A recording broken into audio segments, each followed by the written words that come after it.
2 all new Dogman stories, beginning with I Fought a Real-Life Dogman. Dear Scary Stories NYC, I can't believe how popular Dogman has gotten lately, and how many different stories people have to tell.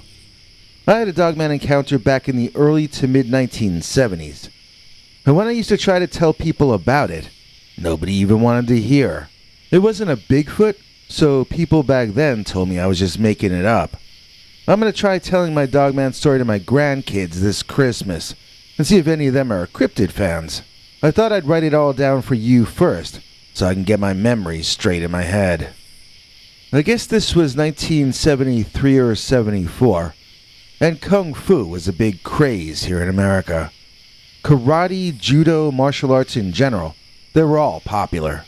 I enrolled to study Kung Fu, though, at a neighborhood dojo in the suburbs of Detroit that was taught by the toughest guy I'd ever met in my life. I had been a big fan of going camping with my dad as I was growing up, and after taking some Kung Fu classes, I started going out camping alone and practicing my Kung Fu in my bare feet, out on the hard ground all day and all night. I got more and more confident in my abilities, and I started to become cocky and careless. I was so certain I could take down any man that I forgot I was out in nature. I left too much food out for too long, and a very large predator was attracted to walk right into my camp. I had been driving over to Addison Oaks County Park to be alone and work on my martial arts for some time before this happened. I just found it mellow up there, and sometimes I would pretend it was a long time ago in the East and that I was a character in some Kung Fu movie that I had seen recently. There's a lake, and you can rent space to set up a tent away from most of the others, who are families that arrive in their trailers and campers. Sometimes their noises would come wafting over, and I found that reassuring, in case I ever had an emergency. But when the emergency finally arrived, I was hoping none of those families heard what was happening. I wanted them to stay away, because this creature and I were not pulling any punches. The creature's opening gambit was not to attack, but to surprise, to sneak, and to attempt to grab a big bag of beef jerky away from its spot, about 18 inches away from my campfire. I have never seen a wild animal walk into camp, angling for my food, or getting halfway that close to the campfire. So this guy must have been pretty hungry. Looking back on it so many years later, I kind of wonder why I didn't just let him have the beef jerky.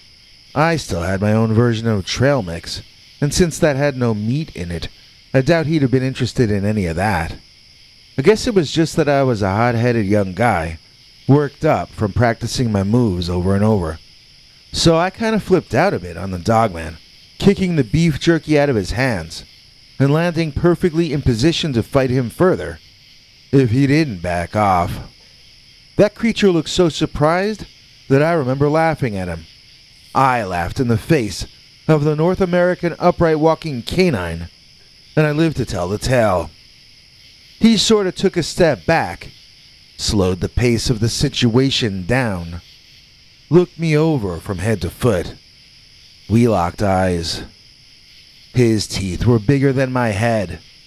I could see that even peripherally. He was growling before I even noticed it, and that made me shiver. I was genuinely afraid of him, and I hadn't been afraid of anything for some long time.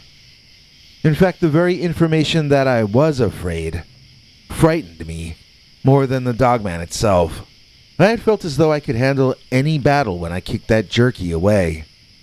Already, I was wishing I knew where it landed, so I could go fetch it, and maybe avoid this fight that was about to happen. So I was still a beginner student, a yellow belt. Well, not a beginner exactly, that would be white belt, but I was not very far along in my studies.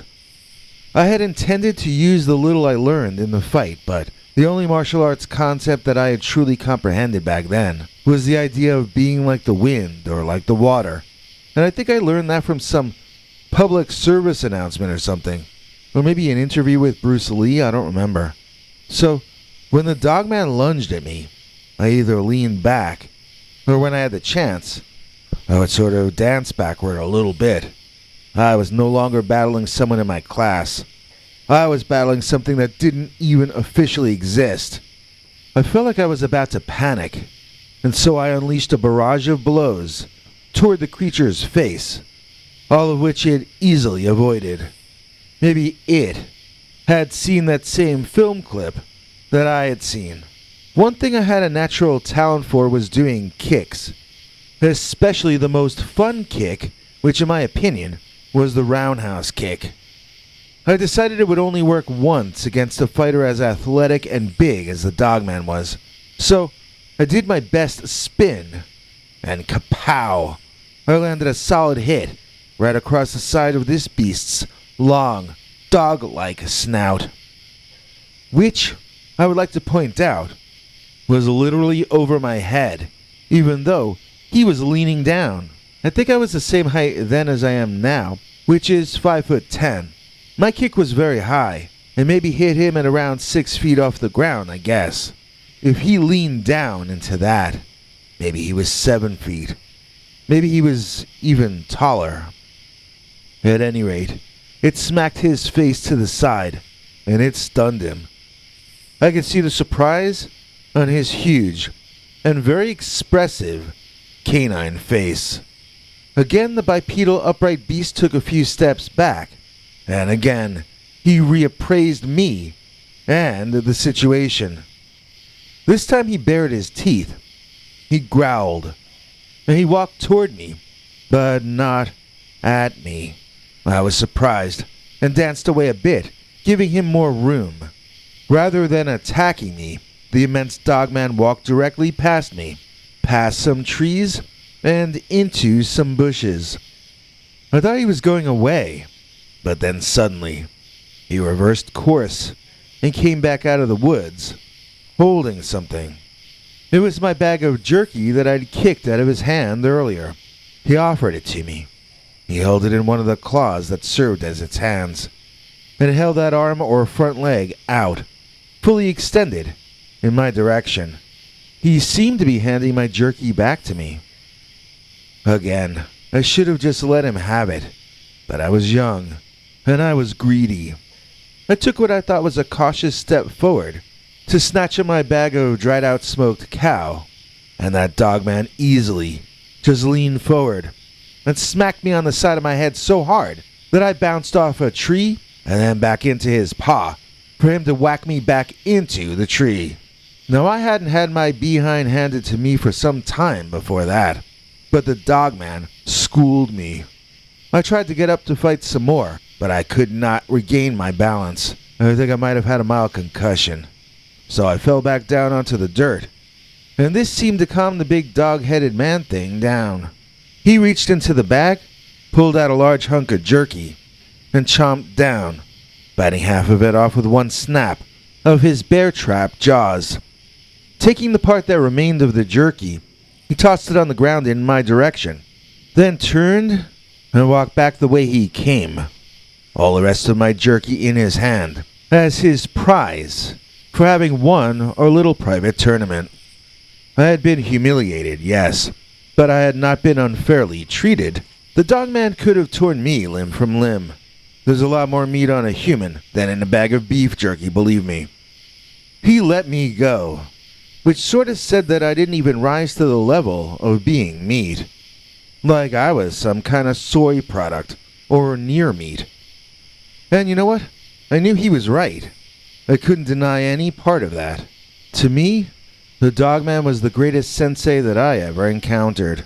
As I progressed through rankings, for a brief while becoming one of the better fighters in my region, I always wished for a second chance to face off against the dogman.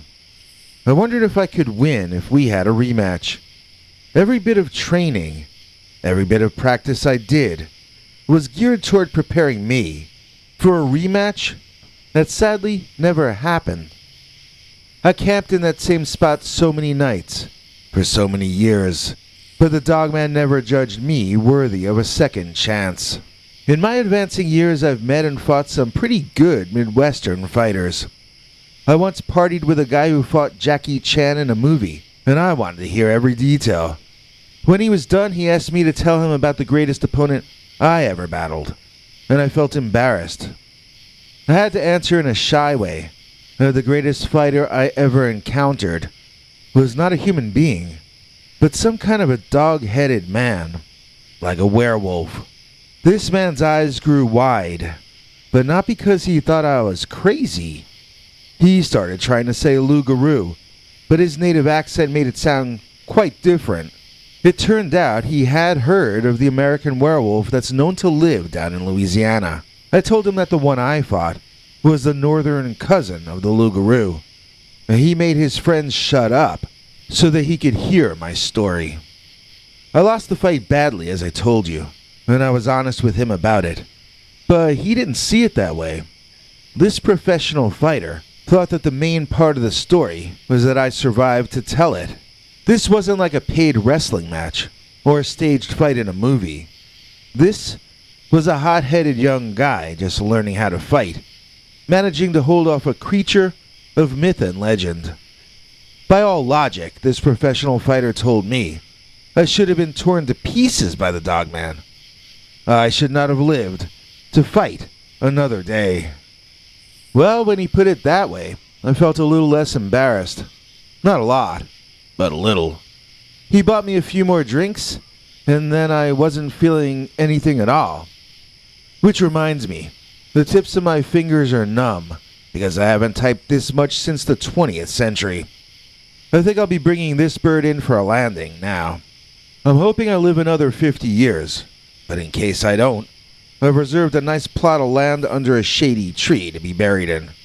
And I've already paid for a tombstone, which I would like to read. I fought a real-life Dogman. The Kangaroo Dogman. Dear Scary Stories NYC. Do you ever get Dogman stories from Missouri? I've got a really weird one for you. So, we got this place that I love to go to in the summer, called Lake of the Ozarks. The thing about this lake is that it's sort of shaped more like a river. I mean, it's this snake that winds around and around and around for miles and miles. And yet I guess it must be a lake, otherwise they wouldn't call it that. At any rate, I like to kayak on that river, on that lake, and I like to camp out there with whoever I'm friends with during that point in my life. These days it's me and the wife, but we used to bring the kids before they dyed their hair green and changed their gender identities. Now they don't like to camp, and really I'm fine with that. This story happened during a time when I used to go camping with my friend Manny. He was a good guy to hang with, because he liked to listen, and he didn't have too much to say. So, I was talking up a storm, and he was listening up a storm, and it was around sundown. We were walking by the cliffs on the southern side of the river, lake, in that part of it. Right over at the very edge, though, looking straight down at the rocks and water far below, was this very large figure. Initially, I was concerned that someone was about to jump over the edge and end their life, when I noticed this out of the corner of my eye. I tapped Manny and we both looked over at this character, who then stood up at attention, facing away from us, and out toward the water. It was almost as though he had eyes in the back of his head, and he could see that we were looking at him. Well, we were looking, but we weren't sure what we were seeing. He looked like a dog, but it couldn't be a dog, because it was standing up like a man, or at least like a bear. It had good posture, better than any ape I've ever seen images or video of. They slouch. This canine did not. Suddenly it spun around and was facing us, and the creature didn't seem to like what it was seeing. I bet we looked pretty scared in that precise second. But there was no fear at all in the glowing reddish-orangish eyes of the beast we were now looking at. He had to be 8 or 9 or 10 feet tall. This was something sized in prehistoric terms, not in modern, man-sized terms. It looked as though it could drop to all fours and run naturally as a dog does, and yet it also looked thoroughly natural standing up on its hind legs, the way that it was. My initial impression was that this beast was skinny looking. If it really was 9 or 10 feet tall, as I'm guessing, then it must have in fact been remarkably wide. I can attest that it was 2 or 3 times as wide as me, but I haven't reached that part of this incident yet. I'm trying to say that if you're as tall as this guy was, you can be wider than any man who ever lived, and yet still give the appearance of being very skinny. In fact, this creature seemed more muscular, athletic, and strong than any living thing, short of an elephant. Now, before I tell you the next and most amazing part, I want to emphasize that we got a pretty good look at this creature's face, and it was canine. It was not a rodent, like a giant rabbit. It was not a marsupial from Australia or New Zealand. This was a dog, but it stood up. Its eyes were like dog eyes. Its ears were upright triangular dog or wolf ears. Its teeth were not the kind made to eat lettuce. It had the teeth of an animal that was either a carnivore or an omnivore, but most definitely not a herbivore. This was a dogman. It was an upright walking canine, with paws that seemed partially adapted into claws, which were somewhat hand-like. I doubt he could have played flamenco guitar, but I bet he could have picked up a stone or a stick and hit me with it. And which is the more valuable skill if you're living in nature off the land? So now that I've doubled and tripled down on insisting that we are in fact talking about a canine here, I'm about to tell you something that is going to make you argue with me and tell me that I'm wrong. So first we saw that upright beast looking out over the water from the very edge of the cliff. Then it turned and growled and glared at us. So what all this was leading up to was this. That dogman leaped in the air in our direction, probably moving itself 30 feet closer to us in one impossible leap. Manny and I gasped, unsure what we should do. The dogman leaped again, jumping off both its feet at once, not unlike the manner in which a kangaroo jumps, but leaping far higher into the air and much farther forward than even the strongest kangaroo could ever hope to do. Then that monster looked right at me, bared its teeth, and leaped again, right in my direction. Manny and I screamed like 2 small children. The beast man's second kangaroo-like hop took him soaring over our heads by a good 6 to 8 inches, then another 10 feet past us further inland. Without even looking behind him, he just kept on going until he was out of our sight. Go ahead, roll your eyes. Tell me that what we saw was a kangaroo, and that I'm only exaggerating the creature's leaping ability.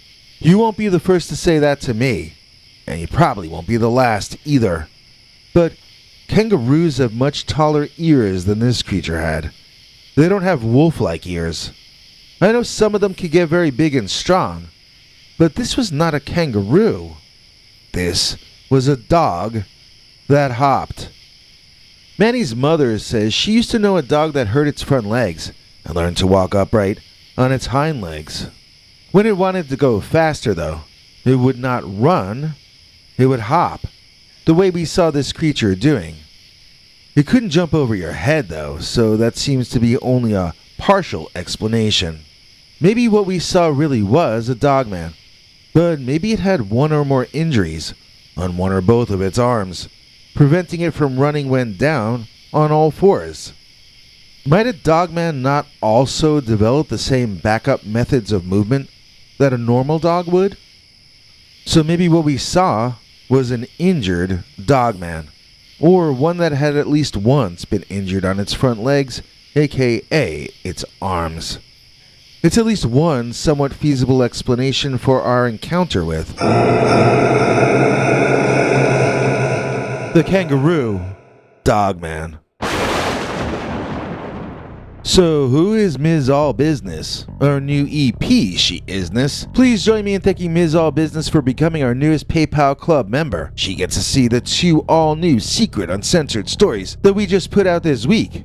Namely, Dogman, Gnawed My Scalp, and I Wear a Werewolf Skin to Hide My Ugliness. Both videos are available only to our club members. We have 2 clubs, and to explain how you can choose which to join, may I present our international TV spokesmongrel, Henry Lee Dogman.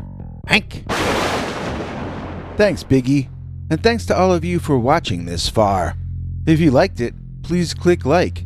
If you'd like to see more of our work, please subscribe. And also click that bell icon if you'd like to be notified when we put out a new episode. To become an executive producer, you can donate to us through the thanks button under each of our videos or through our paypal.me/PeterBernard209 page.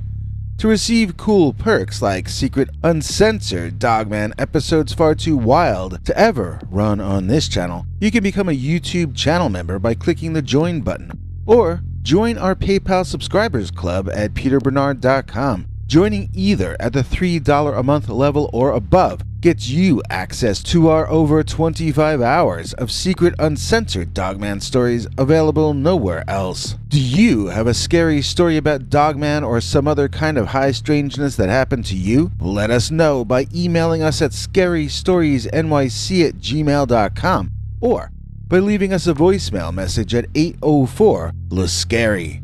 You may need to call back on that one. It cuts off after, I think, 3 minutes. And if you don't want to do any of that stuff, thank you for simply watching to the end. Good night, and have a scary tomorrow.